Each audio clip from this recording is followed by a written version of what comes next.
Hello friends, how are you?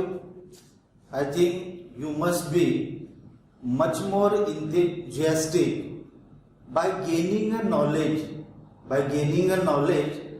about your own health. Now from last session we have studied the basic thing. In last session we know about what is pathogen, pathogenicity, the vector, and finally we conclude to our definition that what is disease. Now disease is a condition in which the defunctioning of one or another organ, it may be a single organ or it may be a more organ, and finally the complete organ system. Now due to which what happened, the normal functioning of body it not properly working, और उसके कारण कहीं न कहीं हम लोग discomfort feeling करते हैं. डिस्कम्फर्ट के कारण फ्रीली या स्विफ्टली हमारा कोई भी काम अच्छा नहीं होता. टोटल हमारा कंसंट्रेशन लूज हो जाता है. और इसके हमने जरिए देखे कि किसी भी इंसान में रोग या डिसीज होना, इसके पीछे या तो लाइव ऑर्गेनिजम्स में इन्फेक्टिव एजेंट्स है जिसको कहा जाता है pathogen. Secondly the defective diet. Defective diet का मतलब हमने ये समझा था कि कंटेमिनेटेड फूड या वाटर, इसमें कोई पैथोजन आके बैठ जाए या इससे कांटेक्ट आए तो ऐसे समय वो फूड कंटेमिनेट हो जाता है, खाने योग्य नहीं रहता. लेकिन वो पैथोजन हमको न दिखने के कारण वो इंजेस्ट द फूड मटेरियल. और तीसरा जरिया है heredity. Heredity that is transmission of disease from one generation to another. और ये जैसे आपके एंसिस्टर्स में आपके दादा दादी नाना नानी इनसे लेके तो आपके पेरेंट्स तक आया, और पेरेंट्स से ये फिर आप में ट्रांसफर हो गया. तो ऐसे हेरिडिटरी डिसीजेस है. अब ये टोटल डिसीज ये दो कैटेगरी में हमको स्टडी करना है. इसमें से पहली कैटेगरी हो गई the congenital diseases. Now what is mean by congenital diseases. और दूसरी कैटेगरी हो गई एक्वायर्ड डिसीजेस. सिंपली इसको ये ध्यान में रखना है कि एक डिसीज की कैटेगरी ये हमको बर्थ से ही मिलती है, यानी जन्म के बाद ऑटोमेटिकली वो डिसीजेस ये पेरेंट्स से लेके तो इन्फेंट में या ऑफस्प्रिंग में ट्रांसफर हो जाते हैं. और दूसरी कैटेगरी जिसमें आफ्टर बर्थ, जन्म के बाद अपने लाइफस्टाइल में ऐसा कोई समय आता है कि जिसमें हम लोग या तो इन्फेक्ट हो जाते हैं या दूसरे ऐसे चीज के कांटेक्ट में आते हैं जो हमारे बॉडी को डिस्टर्ब कर देती है.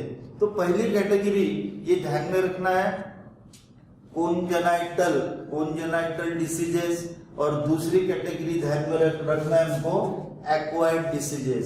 सबसे पहले कोंजेनाइटल डिसीजेस के शॉर्ट एंड इंपॉर्टेंट पॉइंट्स इनको ध्यान में रखते हैं. नाउ कोंजेनाइटल डिसीज का सबसे पहला इंपॉर्टेंट क्या पॉइंट होगा कि these diseases are inborn diseases. Inborn diseases का ये मतलब हो गया कि जन्म से ही ये डिसीजेस हमारे अंदर आ जाते हैं, हमारे शरीर में आ जाते हैं. और सबसे महत्वपूर्ण ये बात है इस डिसीज के बारे में कि these diseases are due to the genetic abnormality. Now genetic abnormality means क्या. नॉर्मल वे में हमारे बॉडी में जो जीन होता है वो एक कैरेक्टर को प्रेजेंट करता है। कोई भी कैरेक्टर, डीएनए में एक पर्टिकुलर पार्ट होता है, that part denotes a character and that character express in another generation. अब एक्सप्रेस इन अनदर जनरेशन का मतलब कि आपके पेरेंट के स्वभाव में अगर कोई ऐसा स्पेशल कैरेक्टर होगा तो वो कैरेक्टर ऑटोमेटिकली कहाँ पे ट्रांसफर होगा, वो आप में आ सकता है। इसी प्रकार जेनेटिक मेकअप, उसमें जो सीक्वेंस होते हैं, न्यूक्लियोटाइड सीक्वेंस होते हैं, वो अगर कभी डिस्टर्ब हो गए तो वो कैरेक्टर जो रिलेटेड है डिसीज से, वो कैरेक्टर अपने आप ट्रांसफर हो जाएगा। और ऐसे जो कैरेक्टर्स होते हैं वो कैरेक्टर्स होते हैं एबनॉर्मल, और इसी को कहा जाएगा जेनेटिक एबनॉर्मलिटी। ये यहाँ पे ध्यान में रखना है, genetic abnormality. And second thing, the metabolic disorder. Metabolic disorder में ऐसी कई सारी चीजें हैं। एक सिंपल रिलेटेड टू डाइजेशन, कि हम लोग कितना भी खाए तो वो प्रॉपरली डाइजेशन नहीं हो पाता, क्योंकि जो पेरेंट्स के बॉडी में एंजाइमेटिक सिक्रीशन प्रॉपर वे में होना चाहिए वो नहीं हो पाता था। तो ऐसे कुछ कैरेक्टर ये ट्रांसफर होते हैं। And the most important things, these diseases are a permanent one. ये डिसीजेस कैसे होते हैं, परमानेंट होते हैं और practically incurable. Generation to generation, एक जनरेशन से दूसरे जनरेशन तक ये डिसीज ऑटोमेटिकली ये ट्रांसफर होते जाते हैं, ट्रांसमिट होते जाते हैं। लेकिन मॉडर्न रिसर्चेस ने, जो अभी अभी नए रिसर्चेस आए हैं, उन रिसर्चेस में ऐसे कुछ रिसर्च आउट हुए जिसमें कुछ ऐसी थेरेपीज है which related to the medical science. और ऐसे थेरेपीज से पहली थेरेपी है जीन थेरेपी और दूसरी थेरेपी है एंजाइम ट्रांसफर थेरेपी। माना कि ये थेरेपी से इनबॉर्न डिसीज को ठीक किया जा सकता है, बट नॉट कंप्लीटली क्योर। इसमें उसकी जो इंटेंसिटी है ये कुछ हद तक कम होंगी, और हो सकता है जनरेशन टू जनरेशन ट्रांसफर होने के बाद एक जनरेशन में ये डिसीज ये अपने आप पूरी तरह से डिस्ट्रॉय हो जाएगा। सो ये दो ध्यान में रखना है हमको, विचार थेरेपी। एक थेरेपी हो गई जीन थेरेपी और दूसरी हो गई एंजाइम ट्रांसफर थेरेपी। कैसे डिसीजेस है, they are permanent and incurable, not cure by the normal medicine. Normal medicine से ये क्योर नहीं होंगे और जन्म से होते हैं।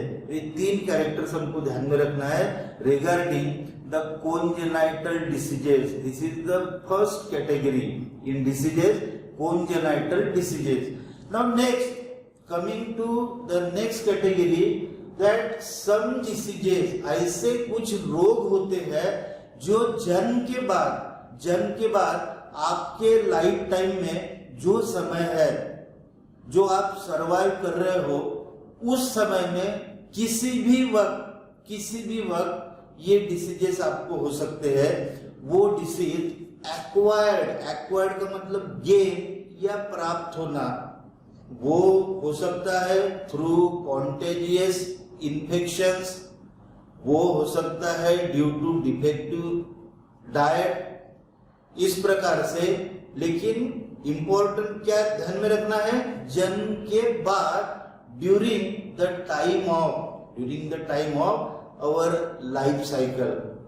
नाउ इन डिसीजेस में क्या ध्यान में रखना है हमको, पहला पॉइंट हो गया जन्म के बाद में होते हैं, दूसरा पॉइंट हो गया लाइफ टाइम में कभी भी हो सकते हैं। और ऐसे डिसीजेस, इसमें मैक्सिमम एक्टिव पार्ट होता है उन माइक्रोब्स का या उन लाइव ऑर्गेनिजम्स का जिनमें ये कैपेसिटी होती है, दैट इज इन्फेक्टिव कैपेसिटी, और simply we can say pathogenicity. ये शरीर के अंदर, ह्यूमन बॉडी के अंदर प्रवेश करके वो इन्फेक्ट कर सकते हैं। अब इसमें दो कैटेगरीज है। एक्वायर्ड डिसीज, जन्म के बाद में जो डिसीज होता है वो किस प्रकार से होगा, तो इसमें पहला टाइप ध्यान में रखना हमको, कम्युनिकेबल। ना what is mean bye communicable? Communicable in contact, जब कोई इन्फेक्टेड पर्सन को ये समझना है कि डिसीज कंडीशन में या उसको कोई रोग हुआ है, ऐसा कोई इन्फेक्टेड पर्सन जब नॉर्मल हेल्दी पर्सन के साथ कांटेक्ट में आता है। अब ये जो कांटेक्ट है ये डायरेक्ट भी हो सकता है या इनडायरेक्ट भी हो सकता है, डायरेक्ट और इनडायरेक्ट। अब डायरेक्ट कांटेक्ट कैसे होगा? मान के चलो आपके फ्रेंड्स का ग्रुप है, आप साथ में खेल रहे हो या क्लासरूम में आप साथ में डिस्कशंस कर रहे हो, तो ऐसे समय डायरेक्ट कांटेक्ट में जब हम लोग एक दूसरे से कॉन्वर्सेशन करते हैं, उस समय व्हाइल टॉकिंग, आप बात करते समय आपके माउथ से जो ड्रॉपलेट्स बाहर निकलेंगे, हवा में जाएंगे, और वो ड्रॉपलेट्स आपके फ्रेंड ने जो कैसी कंडीशन में है, नॉर्मल हेल्दी कंडीशन में, उसने अगर वो स्वेलो कर लिया तो चांसेस है डायरेक्ट कांटेक्ट के आपका फ्रेंड ये 100% इन्फेक्ट होगा। दूसरा, छींकना ड्यूरिंग द स्नीजिंग। हम लोग जब छींकते हैं तो नाक से जो ड्रॉपलेट्स बाहर निकलेंगे हवा में, वो भी डायरेक्ट इन्फेक्ट कर सकता है। ये हो गए डायरेक्ट इन्फेक्शन के। नाउ इनडायरेक्ट इन्फेक्शन में एक वर्ड आपको ध्यान में रखना है, fomite. It is a non living object. Fomite, it में बी पेन, इट में बी हैंडकरचीफ, आप जो रुमाल यूज करते हो, और any object. Now when that object touch by, वो अगर टच हो जाता है किसके कारण? इन्फेक्टेड पर्सन के कारण, तो इन्फेक्टेड पर्सन की जो जर्म है वो जर्म उस फोमाइट को लग जाएंगे या नॉन लिविंग ऑब्जेक्ट को लग जाएंगे, और ये ऑब्जेक्ट जब नॉर्मल हेल्दी पर्सन के द्वारा उपयोग में लाया जाएगा तो automatically the germs will transfer to normal healthy person. So this type of contact called as indirect one, direct one and indirect one. By these two method the germs can transfer। कौन से condition में? Communicable condition में। लेकिन communicable condition case में जो germs transfer होते हैं वो होता है pathogen, and pathogen is a living organism, but some pathogens cannot see by open eye and some can be seen। तो ये पैथोजन इस तरह से ट्रांसफर होंगे।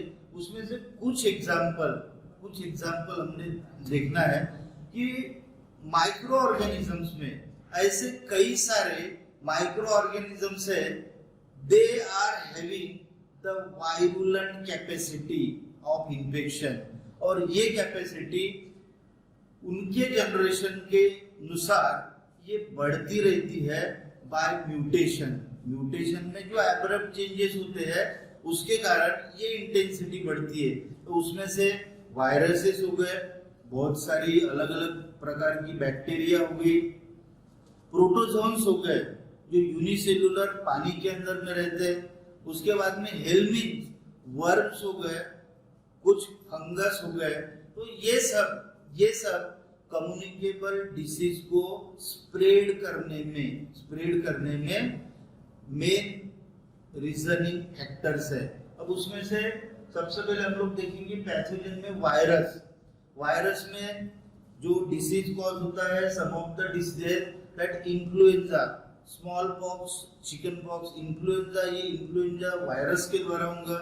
Small pox, pox virus, chickenpox spread by the herpes virus, then measles and mumps।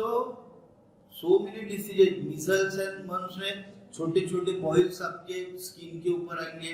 तो ये ध्यान में रखना है कि वायरस से spread such type of diseases. Bacteria, bacteria so many types of bacteria, और उसमें से जो कुछ क्रोनिक डिसीजेस है, क्रोनिक डिसीजेस का मतलब हो गया डेंजरस।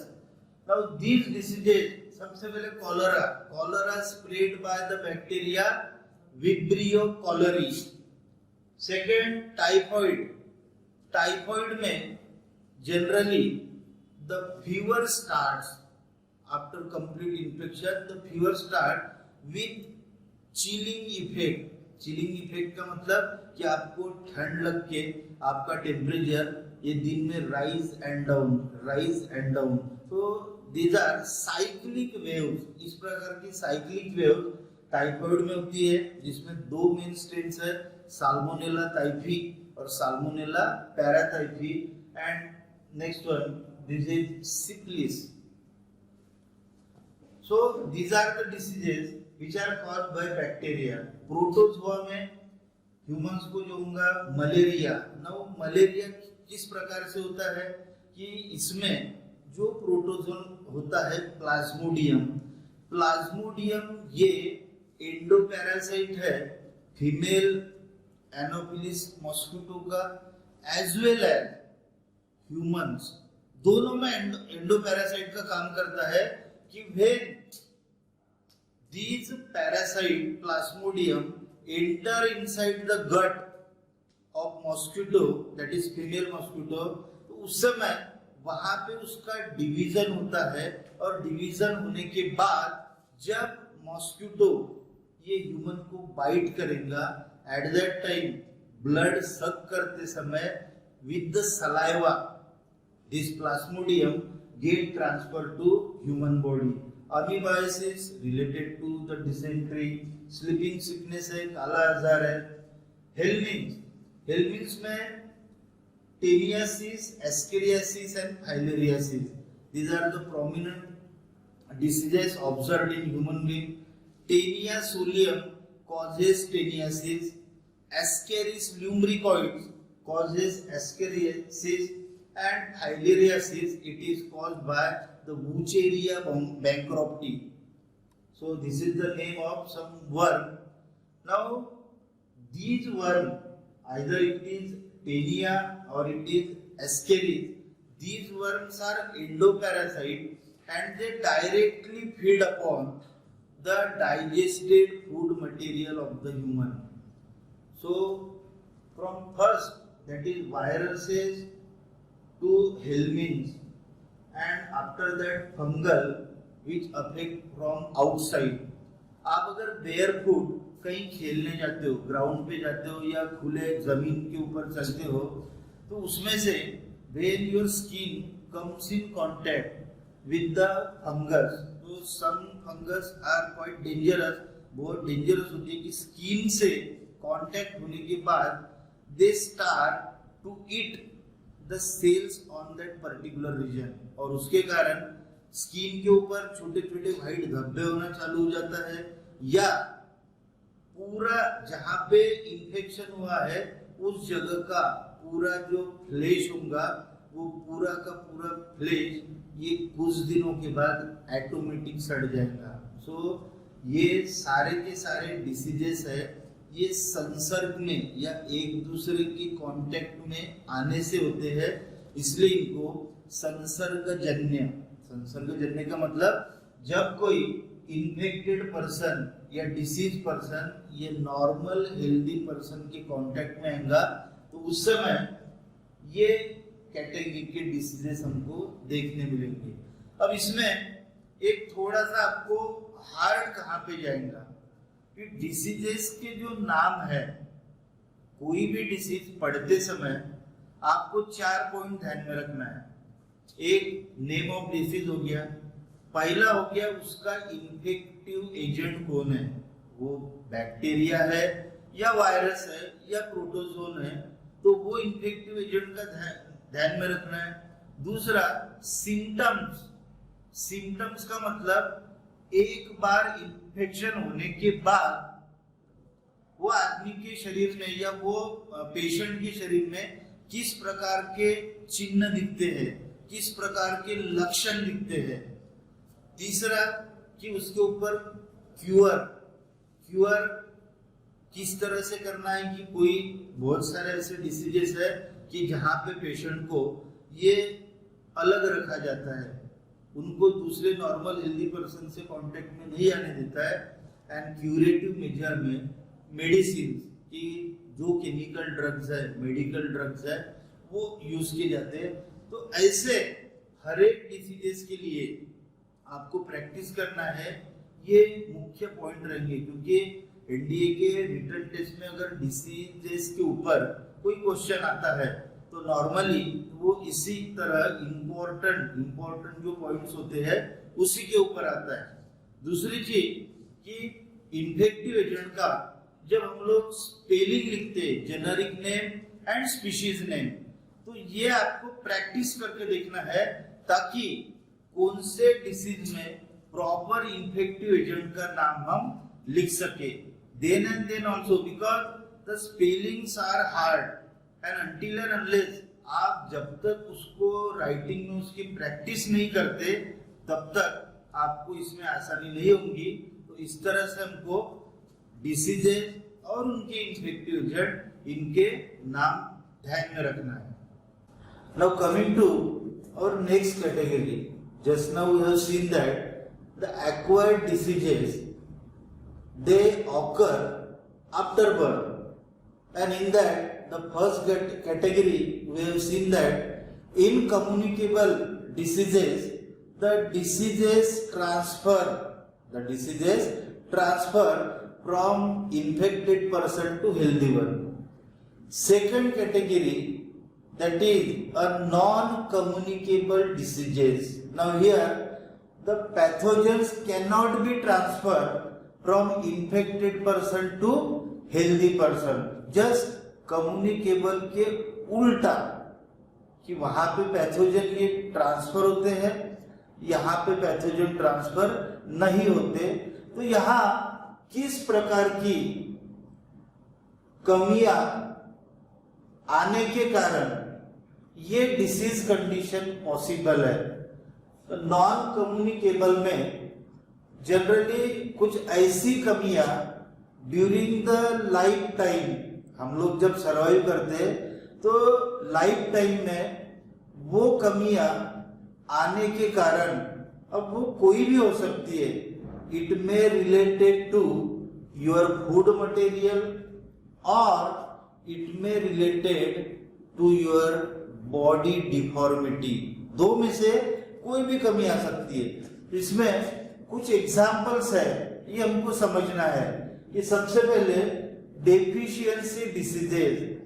डेफिशिएंसी का मतलब कमी, किसी चीज की कमी होना, उसको हम लोग कहेंगे deficiency diseases. Now this diseases occur during the child age, generally 1 से 3 साल के एज में, जब जस्ट डेवलपिंग स्टेज में हम लोग होते हैं, तो उस समय अगर प्रॉपर क्वांटिटी में अगर बैलेंस फूड अगर नहीं मिलता है, प्रॉपर विटामिन्स हो गए, न्यूट्रिएंट्स हो गए, मिनरल्स हो गए, ये हमको नहीं मिल पाते हैं फूड के माध्यम से, तो ये चांसेस है कि the condition of malnutrition will come.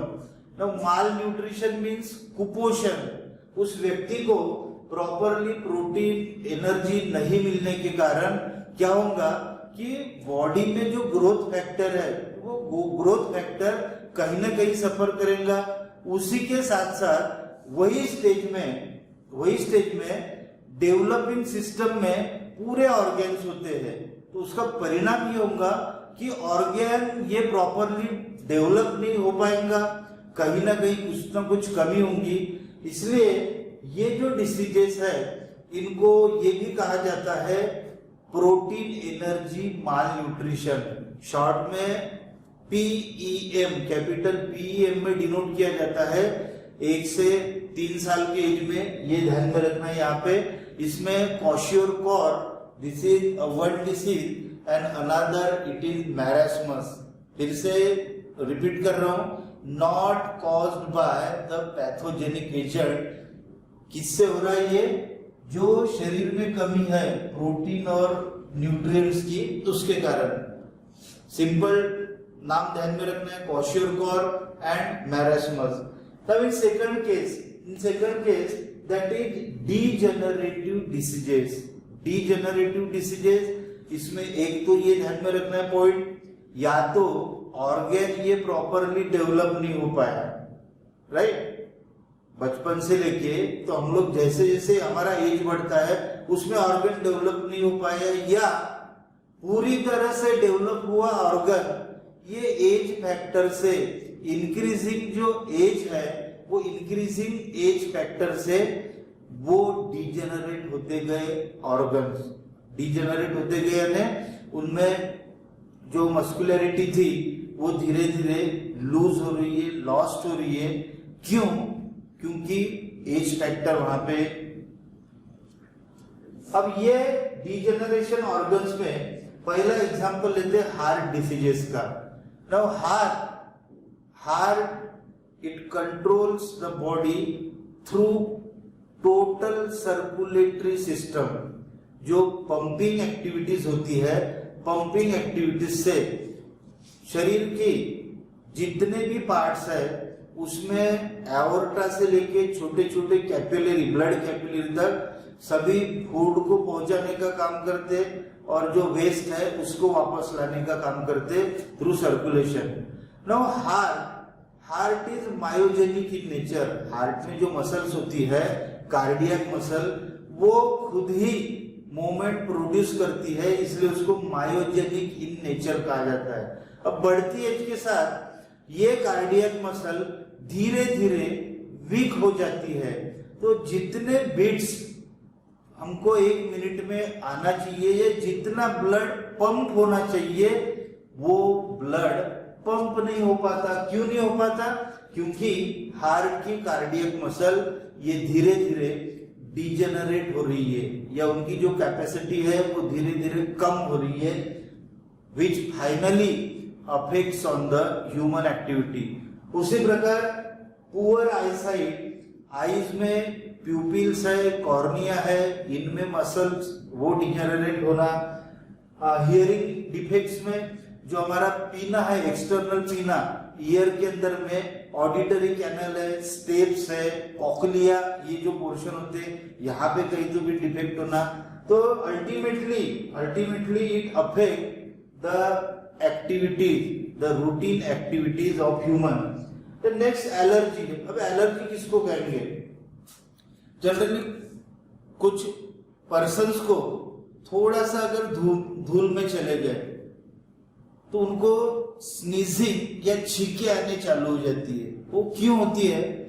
क्योंकि सराउंडिंग एयर में छोटे छोटे माइक्रो डस्ट पार्टिकल्स होते हैं, पोलन पार्टिकल्स होते हैं, वो इतने छोटे साइज में होते हैं कि वो हवा में एक सबमर्ज कंडीशन, एक अधांतरी स्थिति में होते हैं, और वो पार्टिकल्स जब हम लोग इनहेल कर जाते हैं थ्रू नोज, तो दैट टाइम वो पार्टिकल हमारे बॉडी को सहन नहीं हो पाते और ऑटोमेटिक हम लोग स्नीजिंग करना चालू कर देते हैं, कफिंग करना चालू करते हैं। That is called as the allergy. इसी तरह एलर्जी में भी बाय फूड ऑल्सो, और किसी भी चीज से एलर्जी हो सकती है। इसमें एग्जाम्पल ये ध्यान में रखना हमको, अस्थमेटिक कंडीशन।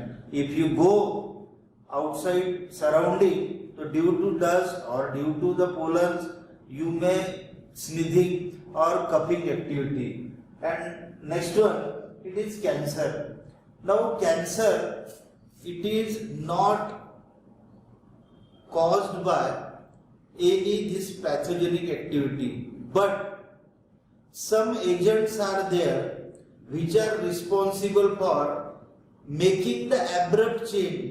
एकदम से abrupt change लाने में वो पार्टिकल्स रिस्पॉन्सिबल होते हैं। उसमें से कुछ केमिकल्स भी है, या कोई भी हो सकता है, उनको कहा जाता है कार्सिनोजेंस। क्या कहेंगे? कार्सिनोजेंस।